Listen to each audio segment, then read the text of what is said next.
Chairperson, sir. Actually, today we are standing to speak on the resolution moved by my colleague Shafi Parambil on the necessity and the need to have some kind of regulatory mechanism to oversee international airfares for migrant workers from his state of Kerala. And since we are speaking on that resolution, in addition to supporting his resolution, I'd like to speak on a few more issues regarding the very same problem existing in the domestic market. Now, a lot of my other colleagues from the BJP as well as from the SP have spoken on a wider variety of matters and issues affecting the civil aviation market. I will try and keep my words quite limited, 5 to 6 minutes, on the current problem. Now, what happened in India before 1994? Air tariffs were completely regulated by the government of India. In 1994, keeping with the liberalization of the economy, we had the repeal of the Air Corporations Act, under which airlines are free to fix reasonable tariffs under Sub-Rule 135 of the aircraft rules. The moot word here is reasonable tariffs. Now, what do we come? Now, this rule allows you to make reasonable tariffs. The Director General of Civil Aviation, the DGCA, is also allowed that in case there have been excessive tariffs, they can step in and stop this kind of oligopolistic tariffs. But in practice, this doesn't happen because you have another rule, 135(1), which allows you to override it and set your tariff. So basically what is happening today is it is fully liberalized in the sense of a market mechanism. Airlines are saying this is demand and supply. And if there is high demand, there is going to be high prices. There's nothing we can do about it. Now, in name, you have a tariff monitoring unit by the DGCA, but like my colleague Anandji said, in reality, this does nothing but see if airlines are staying within the prescribed tariffs published on their website. Now, that means nothing. If they are saying that we will publish from 9,000 rupees to 70,000 rupees, that's it. They're staying within the limit. But for the same flight, if you are buying it a month in advance and it is 19,000 rupees and you are buying it 2 days before because of a medical emergency and it is 77,000 rupees, it cannot be that this is something that the airline is forced to be doing. What do we see today? We see that, let us look at the numbers. We are taking great pride in the fact that India is the third largest aviation market in the world. Yes, agreed. There are 4.5 to 5 lakh travelers per day by air in India. We are proud of that. In January 25, our air traffic reached 16 crore people in India were flying. Also great. But then what happens? What do we see? The Airports Council International did a study of South Asia and of Asia Pacific and West Asia. What do we see? In all these countries, the second highest increase after Vietnam in air prices, in domestic prices, has been in India. 43% increase in domestic air prices between 2019 and 2024.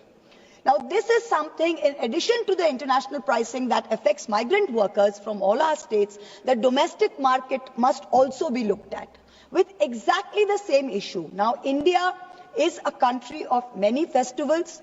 We know when these festivals are. For Durga Puja, it is going to be September, October. For Mahakumbh, every 5 years, it is going to be around January, February. We know the festivals. Every year during Durga Puja, all the flights to Calcutta, they will start at 25,000 rupees. Economy prices will go up to 50,000 rupees. Now, we have tech workers from Bengal working in Bangalore, working in Hyderabad. You don't know till the last minute whether you will get leave. You say, please buy your tickets before. Now, you don't know. The office is telling you you're working for TCS, you're working for Wipro. The office tells you, let us look at staffing requirement. We'll let you know 2 days before if you will get leave. So these poor young children want to come back home for Durga Puja. They want to go back to UP for Holi, whatever the festival may be. During that time, if you are having no regulation over airfares, many people are being forced not to come home during this time. Now, India is a vast country. What you can travel in 2-hour flight to Chennai. If you take the Chennai Coromandel Express from Calcutta, you are spending 2 nights on the train. So it is definitely not, we don't have any alternative. So in this case, there has to be some kind of oversight mechanism by the DGCA to look at domestic air price increases on certain routes during holiday time and during special vacation time. We are not saying, please tell the aircraft that we are going to regulate all prices at all times. Not at all. We understand this is the civil aviation industry in India that is still undergoing a loss of 2,000 to 3,000 crores annually. We understand that. But also there is also a duopolistic situation existing in India. My colleague and dear friend, the Honorable Minister 2 days ago said, we have not stopped other airlines from coming in. I agree, you have not stopped other airlines from coming in. But what is the reality today? You have Indigo with 60% market share, and you have the Air India group which controls Vistara, Air India Express with another 25-30%. So basically, two airline groups are controlling 90% of market share. Now what happens? You are saying let them be competitive. There are only two operators. If I want to fly Calcutta, Delhi, there is only two airlines that is flying that. And every Friday, if you're seeing the prices, it will be anything from 33,000 rupees to 70,000 rupees. Same situation. Every Friday when we have to go home after we finish, we are all scared. We don't know whether we can go home on Friday evening. Sometimes we are speaking and you buy your ticket. Your last minute ticket differential cannot be 10 times. It can be 2 times, it can be 3 times, it cannot be 19,000 and 77,000. So all we are asking the Honorable Minister is, please, in addition to looking at what Mr. Parambil has said about the international migration, same exact situation appears to in domestic situations during vacation time, during festival time. Let there be some band that the DGCA looks at in order to make air travel more affordable. Also, another very good point that my dear friend from the TDP also brought up. He said that we should look at pensioners. You have something in now rail travel, senior citizen discount you have removed completely. In air travel, in name there is a citizen discount. But if there is some way, why do senior citizens travel? They travel once a year maybe to see their children and grandchildren, or they travel for medical emergency. If every senior citizen's fare can be capped at, say, 25% of peak fare or 50% of peak fare for, say, 4 tickets a year, some kind of mechanism like that, I think that will really help our country's senior citizens in affordable air travel. Last, I know this is out of topic, but I come from the state of Bengal. 2 small things I would request the Honorable Minister. One is, there is no international connectivity to Kolkata. Our Honorable Chief Minister has just brought that up. And if we can please help us get more international connectivity direct to Europe. There are no direct flights, all are via the Gulf, to Calcutta, number 1.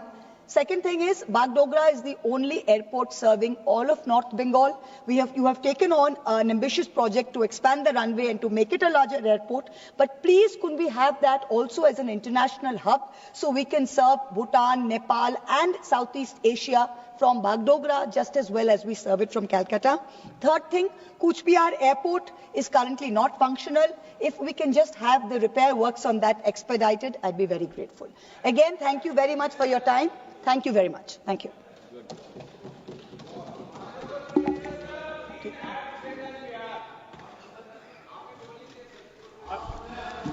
सभापति महोदय, बहुत बहुत धन्यवाद। मैं दोनों युवा मंत्री जी को धन्यवाद दूंगा। आपसे बहुत उम्मीद, बहुत सपने हैं और ट्रस्ट भी है आपसे।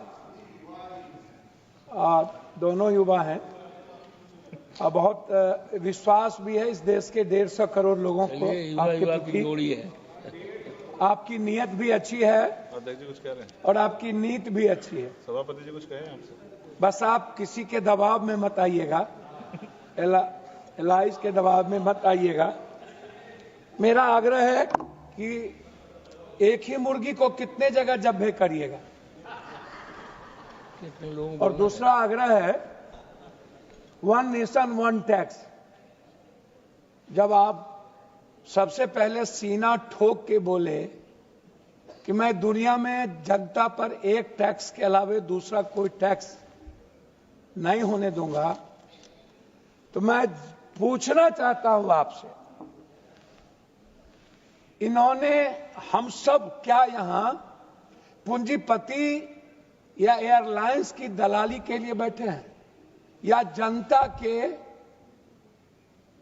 खुशियों के लिए बैठे हैं? हम एयरलाइंस की बात बता दिए, हम सीआईएसएफ की बात बता दिए। क्या हम लोग जल्लाद हैं? क्या हम उसे मारने आए हैं जनता को? क्या हम जनता की बात करने यहां नहीं आए हैं? जीएमआर कंपनी जो पैसे वसूलती है समोसा से, कपड़े से, दुकान से, क्या वो अपने घर भरेंगे? वो सीआईएसएफ को पैसा क्यों नहीं देंगे? आतंकी है क्या ये जीएमआर? सीआईएसएफ, आप जनता के पैसे से हम टिकट बढ़ा रहे हैं। भैया आप कितने बार जनता को हला करिएगा? आप कह रहे हैं टिकट तब बढ़ता है, आप कह रहे हैं बाप रे बाप, आकाश में भी जनता का पैसा, धरती पर भी जनता का पैसा। आप बात ही नहीं किए टिकट की एक बार। अब आप आइए, हिंदू पार्टी है, अरे भैया दुर्गा पूजा, काली पूजा, लक्ष्मी पूजा, छठ पूजा सबको फ्री कर दीजिए, फ्री। जितना दुनिया में पूजा है फ्री कर दीजिए, और अदानी अंबानी जी को कहिए कि उसका पैसा आप दीजिए।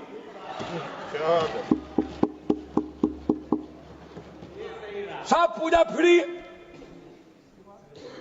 मरनी हो तब पैसा, प्राकृतिक आपदा आ जाए तब पैसा, कोई डेथ कर जाए तब पैसा। आपदा में अफसर क्यों निकालते हैं आपकी सरकार? आप बैठे हुए हैं बोगला भगत के तरह कि कब पैसा निकाला जाए। प्रवासी, आपने अभी कह दिया 60 करोड़ लोगों ने किया। ये 60 करोड़ में सबसे ज्यादा कौन लोग हैं? ये मिडिल क्लास और गरीब और बीच के लोग हैं, जो पर्व में जो प्रवासी मजदूर हैं, जो बाहर गए, गल्फ गए, अरब गए। अरे भैया, जो बाहर जा रहे हैं कमाने के लिए उसको फिक्स कर दो, जो चिकित्सा में आ रहे हैं उसका भी फिक्स कर दो, जो पढ़ने बच्चे बाहर जा रहे हैं उसका भी फिक्स कर दो, जो एग्जाम देने बाहर जब हमारे घरेलू में जा रहे हैं उसका भी फिक्स कर दो। आप तो मिडिल क्लास के सरकार है ना भाई, आप है ना आम आदमी की सरकार, तो आम आदमी की बात करिए ना, आप किसान की बात करिए ना। आप तो भैया ये तो गलत बोल रहे हैं। आप हमको बताइए कि टिकट कट लेने के बाद कै रुपया लौटता है? कितने रुपये लौटेंगे आप हमको बता दो। दूसरी बात मैं आपसे पूछना चाहता हूं कि भैया ये टिकट जादूगरी है क्या? मात्र 30 सेकंड के अंदर एक टिकट 7,000, दूसरा टिकट 17,000, तीसरा टिकट 32,000। ये कहां से, ये कौन तय करता है? ये कौन है मोनोपोली करने वाला? आप कह रहे हो कि हमने एयरलाइंस लाना था लेकिन एयरफील्ड नहीं दिया गया, मोनोपोली हो गई 4 एयरलाइंस के मालिकों की। इसका मतलब है कि हमारे मंत्रालय का उस पर अंकुश नहीं है, हमारा मंत्रिमंडल या हमारा सरकार चलता है उस मोनोपोली करने वाले एयरलाइंस के मालिक से, और हम बाध्य हैं, हम तय करते हैं उसके अनुसार कानून और नियम को। क्या हमारी सरकार जनता के द्वारा चुनी हुई सरकार जनता के लिए तय नहीं करेगी? जनता पर टैक्स बढ़ाने वाली ये जो रावण लोग हैं, दानव लोग, वो तय करेगी कि जनता कैसे जिएगा। भैया यहां पर आज हम कुछ नहीं कहेंगे मंत्री जी, मेरा आग्रह है कि एयर टिकटिंग, मंत्री जी सिर्फ मेरा आग्रह है कि टिकट का बिल, टिकट का किराया, और अभी कुछ नहीं है, एयरपोर्ट और चीज छोड़ दीजिए, टिकट के किराए पर एक स्वतंत्र सोच, कितना, क्या कोई निगरानी कमेटी बनेगी? क्या उसमें जेपीसी तरह की कोई कमेटी हो? क्या डीजीएसएच के साथ कोई एक पार्लियामेंट्री कमेटी हो?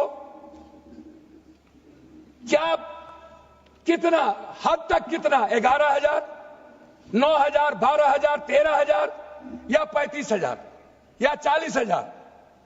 या 32,000? यह सबसे बड़ा सवाल है। और दूसरी चीज, यदि आप कह रहे हैं मंत्री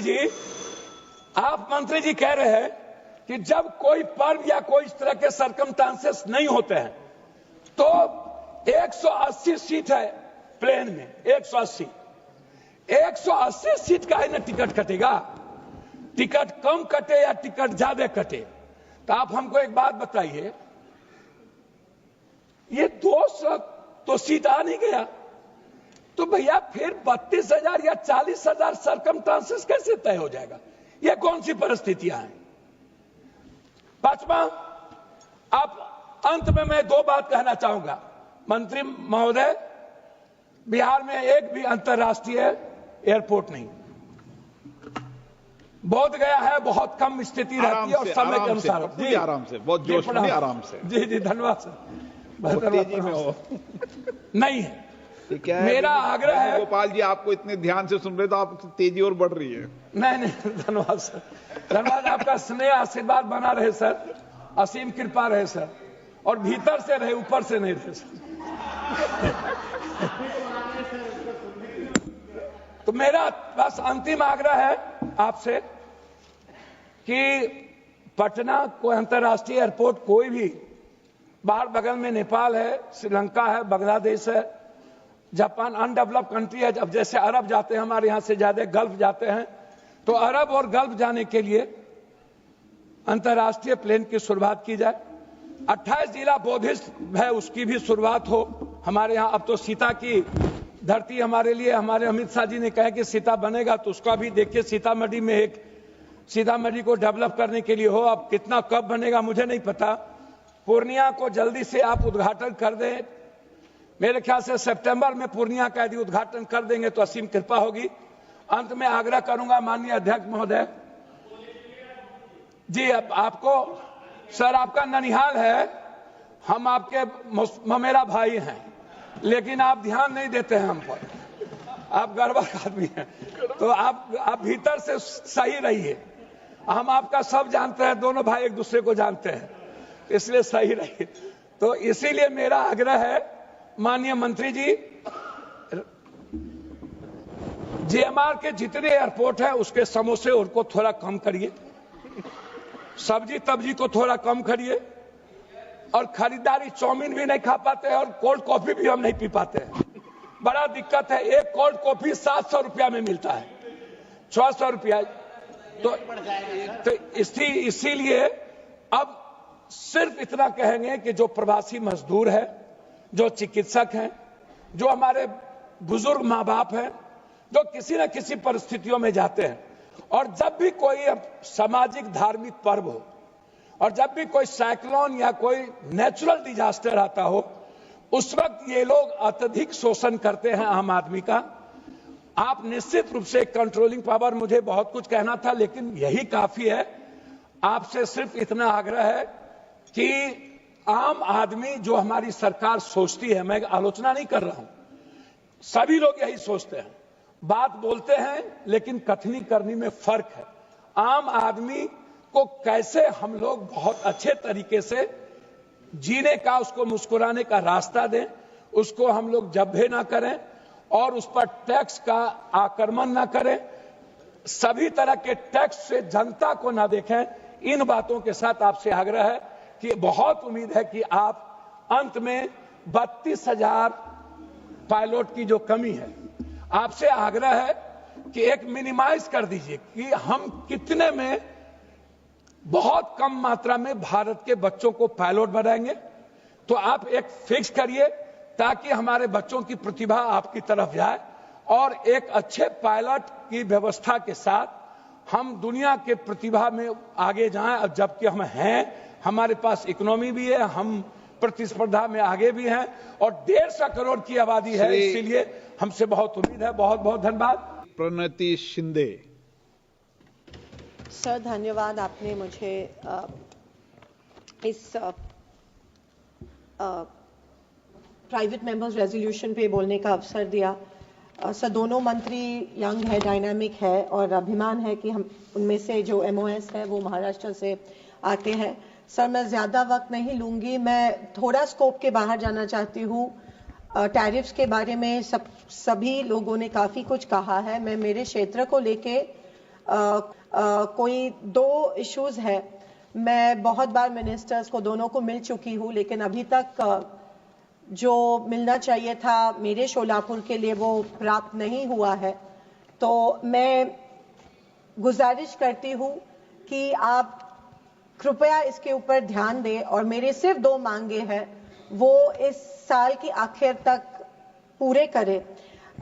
माननीय अध्यक्ष, मैं आपके माध्यम से दोनों मंत्रियों का ध्यान आकर्षित करना चाहती हूं, क्योंकि शोलापुर में होडगी एयरपोर्ट है और मैं बढ़ती हुए टैरिफ्स का निषेध कर रही हूं। खास करके जब किसी भी टिकट का चेंज या कैंसिलेशन होना पड़ता है तो पहले वो कर सकते थे, एग्जिस्टिंग टिकट पे कैंसिलेशन या एग्जिस्टिंग टिकट पे चेंज होता था। अभी वो पूरा का पूरा टिकट कैंसिल करके दोबारा टिकट करना पड़ता है। इसके ऊपर भी अगर कुछ आप नियंत्रण कर सके तो मेरे ख्याल से अच्छा होगा। सर, मेरे शोलापुर में एक बहुत बड़ा एयरपोर्ट है जिसका इनॉग्रेशन कम से कम 4 बार हो चुका है। सोलापुर सिटी में ये एयरपोर्ट है और आदरणीय प्राइम मिनिस्टर वहां पे आके उन्होंने ऑनलाइन वहां पे आके एक बार उद्घाटन किया था, ऑनलाइन भी उद्घाटन उसका किया था, लेकिन आज तक मोहर्जी त्या ठिकाणी एयरलाइन सेवा शुरू नहीं हुई है। जबकि डीजीसीए ने वहां पे परमिशन बहुत बार दी है, जबकि बहुत बार प्रॉमिस किया गया कि एयरलाइन शुरू होगी। इलेक्शन के पहले तो एक ट्रायल फ्लाई भी वहां पे हुआ था, लेकिन उसके बावजूद भी आज तक शोलापुर जो एक हैंडलूम हब है, पावरलूम हब है, जो आंध्र प्रदेश और कर्नाटका की बॉर्डर करता है, जो पूना से लगभग 4 घंटे लगते हैं। यूपीए सरकार के दौरान किंगफिशर रेड ATR वहां पे उड़ रहा था। It was a proper running service given by Kingfisher red. वहां पे एक चिमनी थी, एक शुगर फैक्ट्री की चिमनी थी, और तब बवाल किया गया कि ये चिमनी के वजह से यहाँ पे लैंडिंग और टेक ऑफ नहीं हो रहा है। लेकिन ATR was flying, ATR Kingfisher red वहां पे फ्लाई कर रहे थे, लेकिन कुछ पॉलिटिक्स के वजह से वो चिमनी भी गिराई गई और चिमनी गिराने के तुरंत बाद कहा गया कि अभी 2 हफ्ते में एयरलाइन सर्विस शुरू होने वाली है। All permissions are in place, लेकिन अभी भी क्या वजह है कि शोलापुर पर इतना अन्याय क्यों हो रहा है, और शोलापुर में क्या वजह है कि अभी तक एयरलाइन सर्विस जो हमारा पावरलूम और हैंडलूम हब है वहां पे एयरलाइन सर्विस अभी तक शुरू नहीं हुई है। तो मैं सारे परमिशंस इन प्लेस है। एक 70 सीटर की प्राइवेट कंपनी का भी आपने वहां पे अनाउंसमेंट किया था, टिकट बुकिंग भी हुई थी, फिर भी अभी तक शोलापुर में एयरलाइन सर्विसेज शुरू नहीं हुई है। शोलापुर में IT हब भी होने जा रहा है और मार्केट बहुत है, पैसेंजर्स बहुत मिल रहे हैं, ऐसा नहीं है कि नॉन अवेलेबिलिटी नहीं है, लेकिन वजह क्या है कि शोलापुर में एयरलाइन शुरू नहीं हो रही है। मैं दोनों मंत्रियों को दरखास्त करती हूँ कि जल्द से जल्द आप वहां पे एयरलाइन शुरू करें। दूसरा, हमारा शोलापुर को बोरामनी इंटरनेशनल एयरपोर्ट की परमिशन मिली थी, लेकिन जिस एरिया में ये एयरपोर्ट है, जिस एरिया में, वहां का जो मध्यम भाग है वो फॉरेस्ट एरिया के अंदर आता है और उसी वजह से, और वहां पे एक मालढोक, द ग्रेट इंडियन बस्टार्ड एक बर्ड है जो एक्सटिंक्ट स्पीशीज है, लेकिन ऑलमोस्ट एक्सटिंक्ट स्पीशीज है, और वहां पे वो एक पंछी है जो कभी दिखाई नहीं दिया। With all due respect to the almost extinct species, on the species that are on the verge of extinction in our country, of very rare birds and animals, with great respect, the airport authority, इन्होंने यहाँ की जमीन के बजाय दूसरी जगह जमीन wild life और forest department, wild life department को दी है। लेकिन आप जानते हैं कि वाइल्ड लाइफ बोर्ड हो या फॉरेस्ट डिपार्टमेंट हो, उनकी तरफ पहुंचना भी डिफिकल्ट हो रहा है। बहुत बार हम लोग जाके वहां पे हमारी केस भी वहां पे की है। इट्स ओनली 33 हेक्टर्स जो पैच है जो अभी डेवलप नहीं हुआ है, इस वजह रिजर्वेशन के कारण। मैं स्पीकर महोदय के माध्यम में से आपसे रिक्वेस्ट कर रही हूं कि forest department, wild life board से बात करके ये जो मसला है वो वो जमीन जो उनको हम दे रहे ऑल्टरनेट, वो जल्दी वो मान्य करके बोरामनी इंटरनेशनल एयरपोर्ट, जहां से पैसेंजर एयरलाइंस, एक रूमर थी कि वहां पे सिर्फ कार्गो एयरलाइंस, कार्गो नहीं पैसेंजर एयरलाइंस वहां पे होने जा रही थी। महाराष्ट्र शासन ने, जब हमारी सरकार थी तब बजट भी इसके लिए दिया था, वो लैप्स हुआ और अभी ये पॉलिटिक्स के वजह से या पता नहीं क्यों इसके ऊपर कोई बात करने के लिए वहां पे तैयार नहीं है, जबकि उसको लगत ही एक सूरत चेन्नई ग्रीनफील्ड कॉरिडोर वहां पे फॉरेस्ट डिपार्टमेंट क्लियरेंस दिया है और वहां पे वो काम शुरू हुआ है। सिर्फ ये बोरामनी इंटरनेशनल एयरपोर्ट को परमिशन नहीं मिल रही है और इसीलिए मैं दरखास्त करती हूँ कि दोनों बोरामनी इंटरनेशनल एयरपोर्ट को जल्द से जल्द परमिशन मिले और शोलापुर सिटी में जो एयरपोर्ट है, होडगी एयरपोर्ट जिसको हम कहते हैं, वहां पे जल्द से जल्द फ्लाइट सर्विसेज शुरू हो। थैंक यू स्पीकर साहब।